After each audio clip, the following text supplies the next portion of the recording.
야곱 가족이 디나 사건으로 인해서 당면해야 했던 문제는 가나안 족속과 브리스 족속의 보복을 받아서 가문이 멸망당하는 것이었습니다. 야곱의 잔꾀나 인간의 능력으로는 헤쳐나갈 수 없는 아주 절박한 위기에 직면해 있었습니다. 바로 그 위기 상황에서 하나님께서 야곱에게 나타나셔서 말씀하시는데, 그러나 하나님은 야곱에게 내가 너를 구원해 주겠다 그렇게 말씀하지 않았습니다. 하나님이 명령하시는 것은 너는 베델로 올라가 내게 제단을 쌓으라 하는 것이었습니다. 왜 하나님께서는 그 절박한 상황에서 베델로 올라가서 새로운 제단을 쌓으라 그렇게 말씀을 하셨을까요? 사람의 관심은 당장의 위기에서 벗어나는 데 관심이 있어요. 구원받는 데만 관심이 있지만은 하나님의 관심은 그 고난과 위기를 통해서 자신의 백성들이 하나님과의 바른 관계로 돌아오는 것을 원하십니다. 그래서 너를 구원하겠다 그것이 아니라 베델로 올라가서 제단을 쌓으라 그렇게 말씀을 하십니다. 오늘 이 말씀을 통해서 저와 여러분에게 들려주시는 하나님의 음성을 듣기를 원합니다. 오늘 먼저 함께 생각해 볼 것은 베델로 올라가서 제단을 쌓으라고 하신 그 명령문의 인칭이 됩니다. 인칭. 히브리어 원문 성경을 보면 명령형 2인칭 단수가 쓰여져 있습니다. 너는 그랬습니다. 너는, 내가, 너는 복수가 아니라 단수라고 하는 것이죠. 이것이 굉장한 중요한 의미가 있습니다. 신앙적으로 타락하고 영적으로 깊은 늪에 빠져 있는 건 야곱만이 아니었어요. 디나뿐만 아니라 온 가족들이 지금 영적인 잠에 들어있고 영적으로 타락한 상태입니다. 그런데 베델로 올라가 제단을 쌓으라 하는 이 명령을 받은 사람은 누구냐? 야곱 가족 전체가 아니에요. 야곱이었다라는 거죠. 내가, 하나님이 야곱을 지목하셨어요. 오늘 이 말씀은 영적인 각성과 부흥의 원리 중에 한 중요한 진리를 보여주고 있습니다. 그것은 한 공동체가 편만한 영적인 각성과 부흥을 경험하는 축복은 항상 소수로부터 시작한다는 것입니다. 야곱의 집안이 하나님 앞에 각성됨으로 해서 여호와 하나님을 향한 유일신 신앙을 회복하기 위해서는 야곱 집안 식구들이 모여서 뭘 회의를 한다든지 행동을 결정하는 부산한 그런 모습이 필요한 것이 아니라 야곱 한 사람에게 말씀을 주시고 그 한 사람 야곱으로 하여금 먼저 하나님 앞에 홀로 서게 하시는 것이었습니다. 바로 그것으로부터 시작되는 거예요. 영적 각성과 신앙 부흥의 묘미가 바로 여기에 있습니다. 흔히 교회가 큰 일을 치르기 위해서는 대중적인 합의가 바탕이 되어 주어야 하죠. 의논하고 다 합의를 해서 그렇게 합니다. 그러나 공동체의 영적인 각성과 부흥을 위해서는 그런 것들이 필요하지를 않다라는 거예요. 영적인 각성과 부흥은 오직 하나님께로부터 오는 것입니다. 교회가 회의를 하고 교회가 움직인다고 부흥이 오는 것이 아니라 이건 전적인 하나님의 주권에 있는 것이고 하나님이 주셔야 부흥이 임하게 되는 것입니다. 그런데 주목해야 할 사실은 이 일들을 이루시기 위해서 하나님이 최초로 불러내시는 사람은 항상 한 사람이나 두 사람 아니면 소수라고 하는 것입니다. 하나님은 이 소수가 먼저 하나님 앞에 서도록 명령하시죠. 하나님 앞에 서게 되면 그들에게 새로운 시각을 갖게 하십니다. 남들이 보지 못하는 것을 보게 하시고 그들이 지금 처해 있는 영적인 현실을 깨닫게 해 주십니다. 그래서 그 시각을 가지고 자신들의 문제를 바라보게 하고 시대적인 과제를 바라보게 해서 진정한 중보자가 되게 하시는 것입니다. 제가 지금 우리들 교회에서 계속 양육을 받고 있는데요. 목회자들만 참석을 하는 그런 과정입니다. 교재를 보니까 10과예요. 그래서 지금까지는 10주 동안 하루 한 번씩, 한 주에 한 번씩 모여가지고 진행을 했는데 다 목회하다가 바쁘니까 10번은 너무 많다 그래서 5번으로 줄였어요. 그래서 하루에 2가씩 진행을 했었는데 하루에 2가씩 진행하니까 너무 바쁘고 해서 별로 효과가 없다. 그래서 제가 하는 이 기수부터는 어떻게 하느냐? 한 주에 이틀을 모여요. 월요일 날 모이고 목요일 날 모여가지고 한 주에 2가씩 하는 그런 양육 훈련입니다. 그러니까 한 과에당 숙제가 5개예요. 그러니까 한 주일에 제가 숙제를 지금 10개를 하고 있거든요. 새벽 기도 준비하죠. 수요 기도에 준비하죠. 금요 기도에 준비하죠. 주일 설교 준비하죠. 또 숙제 준비하죠. 이게 하루가 어떻게 가는지, 한 주가 어떻게 가는지. 그러나 힘든 만큼 굉장히 제가 은혜를 받고 있고, 그 교회에 역사하시는 그런 하나님의 손길을 직접 경험하니까 이게 굉장히 큰 유익이 되고 있습니다. 그런데 놀라운 것은 그 교회가 그렇게 부흥하고 그렇게 소문난 교회지만은 그 김 목사님이 늘 우리에게 자주 말씀하시는 게 뭐냐 하면 그 교회 성도들 100%가 헌신하는 건 아니다라는 거예요. 그 교회가 소문나고 많은 사람이 몰려왔다고 해서 100% 교회들이 다 신실하냐? 다 지도자로 헌신하느냐? 그렇지 않다라는 거예요. 오직 헌신하는 분들은 10%밖에 안 된다. 10%. 그래서 그 10%가 나머지 90%를 먹여 살리고 있다. 그렇게 이야기합니다. 그 교회에서 쓰임받는 직분자들은 기본적으로 양육 프로그램을 반드시 받아야 되고 뭐 한 단계만 있는 게 아니에요. 여러 단계의 교육을 다 받아야 되고 특별히 중요하게 보는 것은 내가 죄인임을 고백해야 그래야 일꾼으로 세운다는 거예요. 뭐 서울대에 나오고 뭐 다 필요 없어요. 내가 죄인이라는 걸 고백하지 않으면 그 교회에서는 쓰임을 받지 못한다는 것이죠. 양육 프로그램을 의무적으로 받아야 되고 그걸로 끝이 아니라 매 주일마다 목사님의 설교를 100% 녹취를 해요. 모든 성도들이 다 녹취를 합니다만은 이 지도자들은 100% 녹취해요. 한 글자 한 글자 다 받아 쓰더라고요, 이 사람들. 저도 2편씩 녹취하다 보니까 얼마나 힘든지, 이분 설교가 얼마나 긴지 여러분 들어가 보면 설교 그 타이밍 동영상이 55분인데 말도 얼마나 빠른지 몰라요. 그걸 다 하나 받아 쓰려고 하니까 아이고 얼마나 힘든지. 그런데 받는 은혜가 그렇게 있는 거예요. 그러니까 매 주일마다 교인들이 그걸 100% 녹취를 하고 충분히 소화를 시키 난 다음에 큐티로 들어가서 나눔을 갖게 되는 거죠. 그래서 목사님을 따라서 날마다 큐티를 하고 그렇게 훈련받은 평신도들이 평신도를 양육하는데 10%만 그렇게 따라온다라. 나머지 80%는 영적인 잠에 빠져 있어요. 그래서 교회를 다녀도 성령이 역사하지 않으니까 말씀을 이해를 못해요.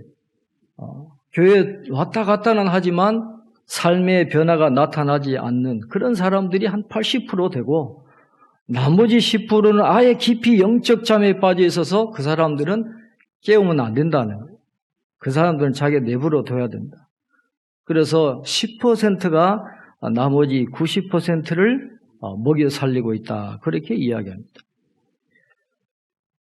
이분이 은퇴가 얼마 안 남았거든요. 연세도 많고 또 최근에 항암 2병도 하셔가지고 지금 많이 약해져 있는데 그분의 그 사명이 한국교회 내가 죽기 전에 어떻게 하든지 이 큐티 목회를 많이 전파해야 되겠다.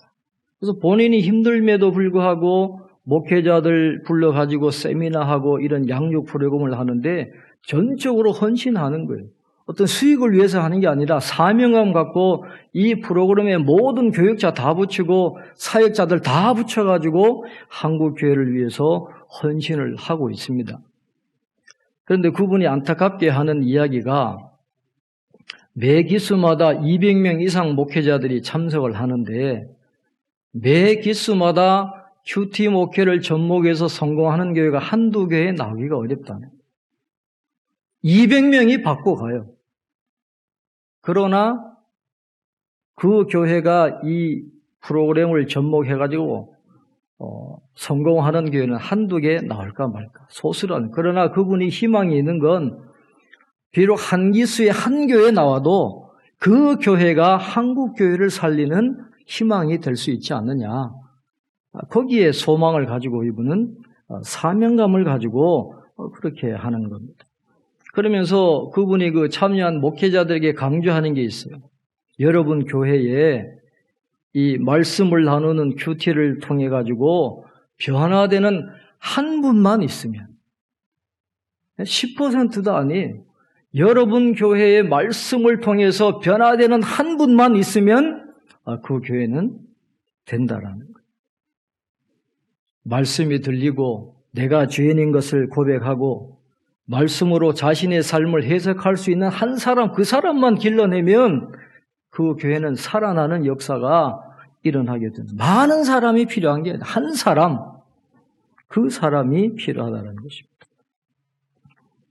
그런데 그렇게 소수가 영적으로 각성하게 될 때에 나타나는 보편적인 현상은 각성된 시각을 가진 그 개인이나 소수와 그렇지 못한 다수 사이에 반드시 시각의 차이로 인한 갈등이 일어날 수밖에 없다라고 하는 거예요. 지금까지 그 교회의 그 대부흥 운동을 연구를 해보면 그런 갈등이 있었어요.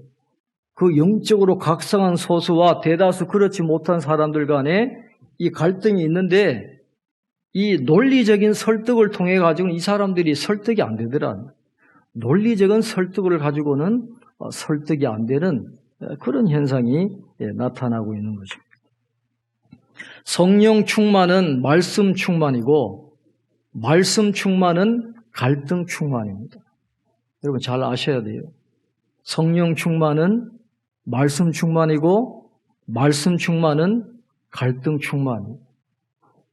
내가 말씀을 붙잡게 되면 갈등이 반드시 일어나게 되어 있어요. 내 내면이든지 어느 분야든지 우리 교회도 마찬가지고 영적으로 충만해지고 말씀이 충만하고 성령이 충만하게 되면 이 갈등이 반드시 나타나게 되어 있어요. 왜 그러냐 하면 은혜 받는 곳에는 반드시 마귀가 역사하거든요.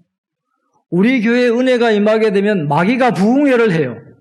큰일 났다. 이거 막아야 된다.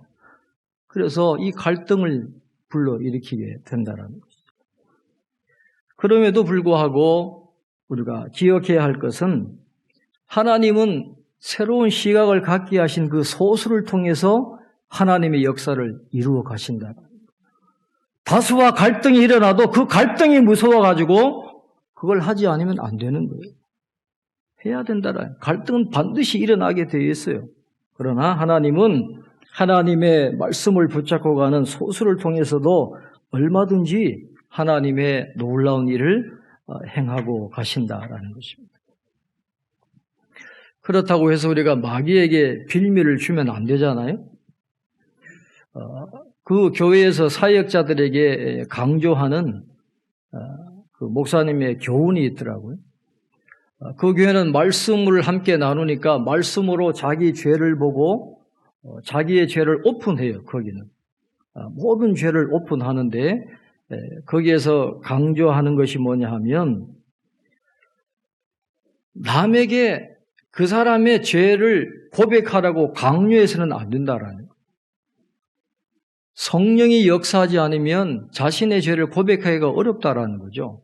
그걸 강요하면 안 돼요. 그래서 앞에서 이끌어가는 분들은 자기 간증만 해야지 그 사람에게 그 간증을 강요한다든지 죄의 고백을 강요한다든지 그러면 안 된다라는 거예요. 그 사람의 잘못을 설사 알고 있다 할지라도 그 사람 본인이 고백할 때까지 품어주고 참아주고 기다릴 줄 알아야 된다. 그렇게 이야기를 하는 거예요. 그리고 자기가 죄인이라는 걸 깨닫지 못하면서 성경 지식은 많으면 그 지식이 칼이 돼가지고 남을 찌르는 것이 되지 이게 별로 은혜가 안 된다라는 거예요. 그래서 말씀을 가르치든지 어떤 지도자가 되면 그 모임을 이끌어가는 구역장이 된다, 큐티 나눔의 지도자가 된다, 조장이 된다 하면 철저하게 내가 죄인임을 고백하고 그 다음에 그 조언들을 사랑하는 마음을 가지고 접근해야지 어떤 정죄한다든지 자신의 지식을 자랑한다든지 그러면 열매가 없다라는 거죠.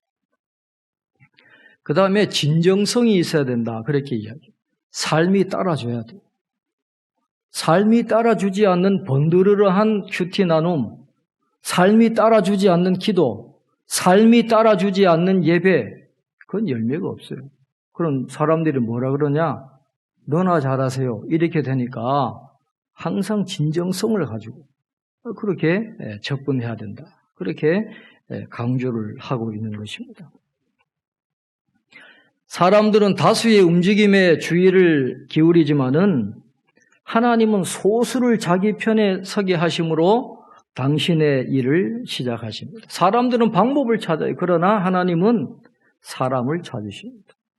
그러나 많은 사람을 필요로 하지 않아요.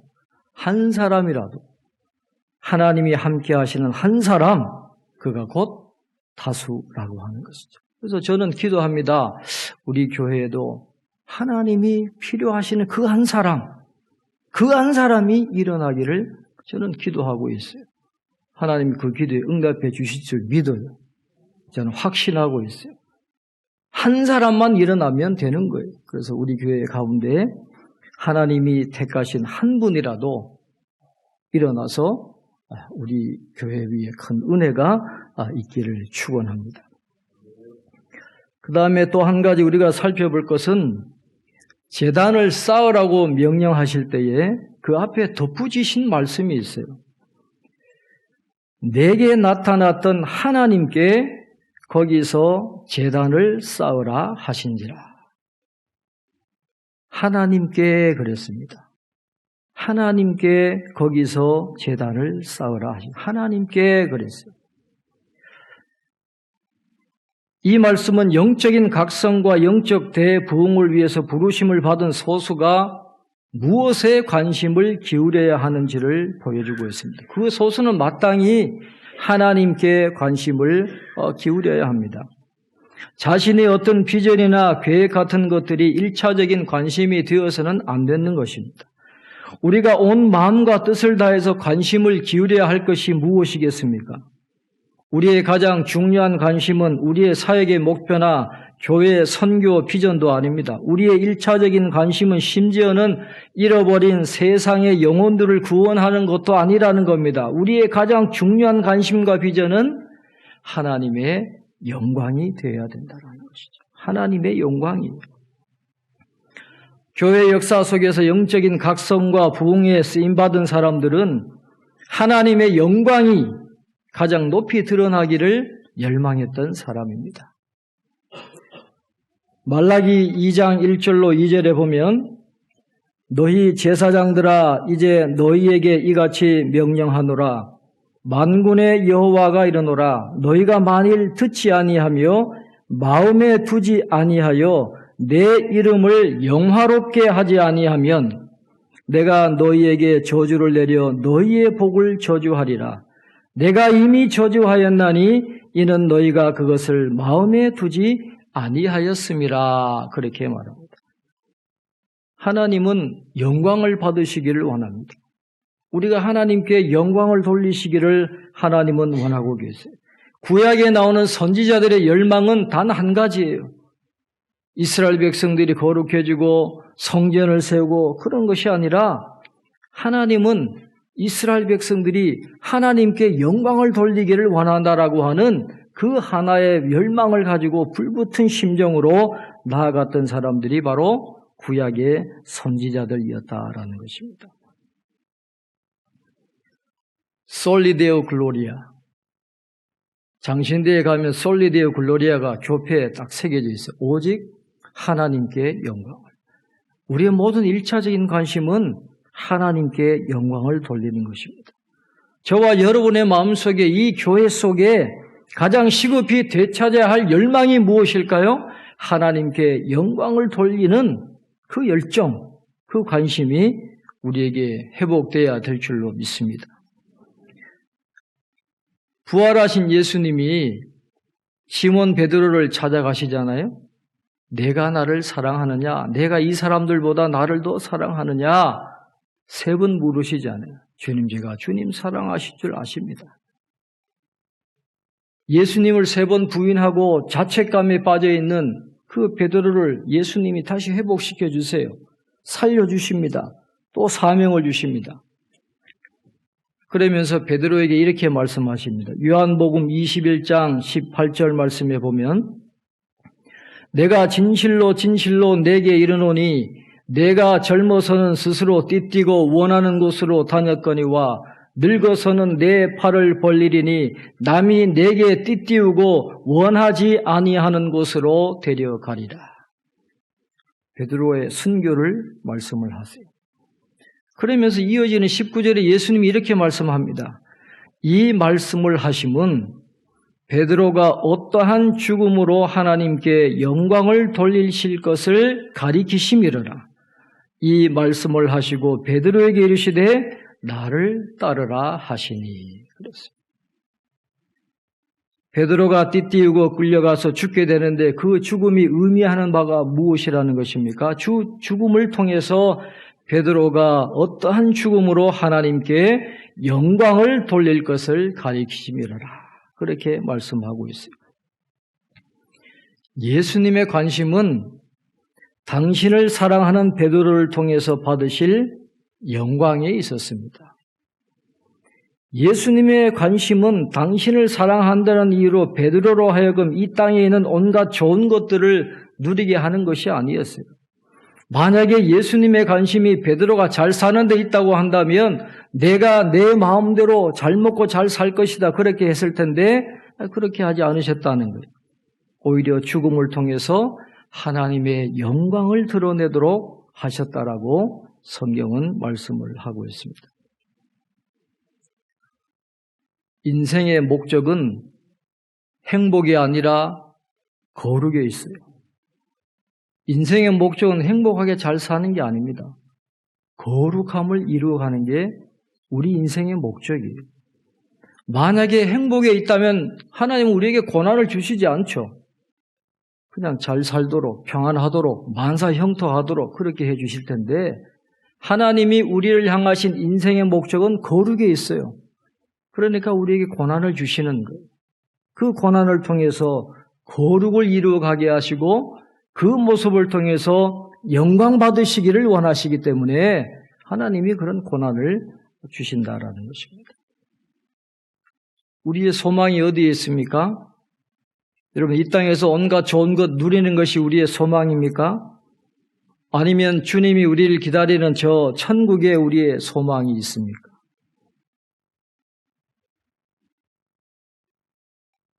하나님은 우리의 삶을 통해서 하나님의 영광이 나타나기를 원하고 계세요. 그래서 우리가 거룩을 이루어 나갈 때 하나님이 우리를 통해서 영광을 받게 된다는 것입니다. 하나님의 은혜로 야곱이 영적인 권위를 회복을 합니다. 그래서 그 야곱 한 사람을 통해서 그 가정에 영적인 부흥이 일어나게 됩니다. 오늘 창세기 35장 2절 3절 우리 한번 같이 읽겠습니다. 2절 3절입니다. 야곱이 이에 자기 집안 사람과 자기와 함께한 모든 자에게 이르되 너희 중에 있는 이방 신상들을 버리고 자신을 정결하게 하고 너희들의 의복을 바꾸어 입으라. 우리가 일어나 베델로 올라가자. 내 환난 날에 내게 응답하시며 내가 가는 길에서 나와 함께 하신 하나님께 내가 거기서 제단을 쌓으려 하노라 하매. 아멘.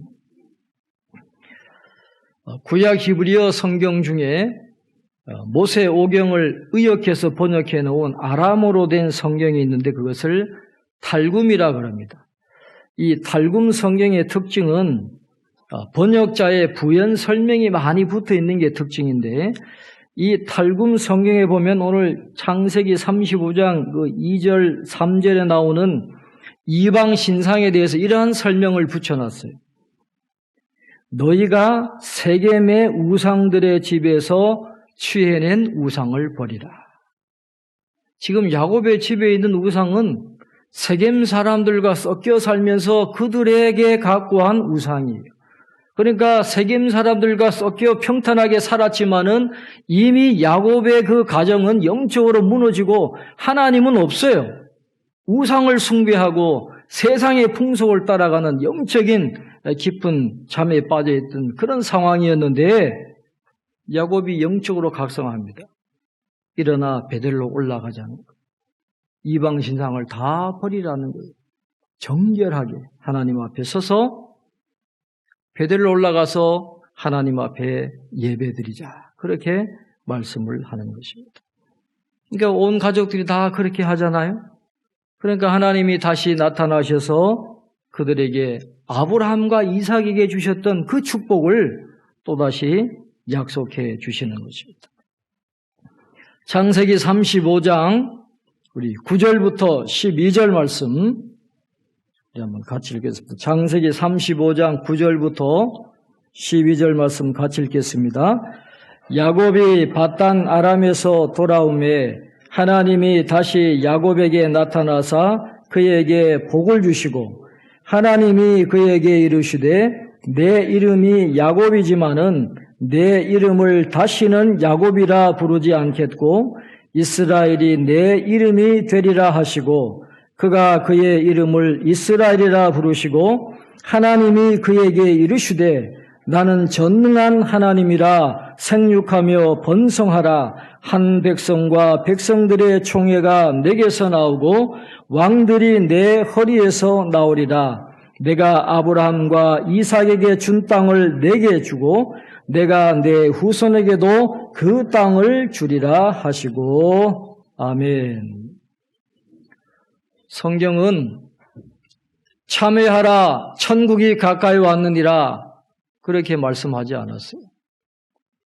참회라고 하는 건 눈물 펑펑 흘리면서 지난날의 시절을 안타깝게 생각하는 겁니다.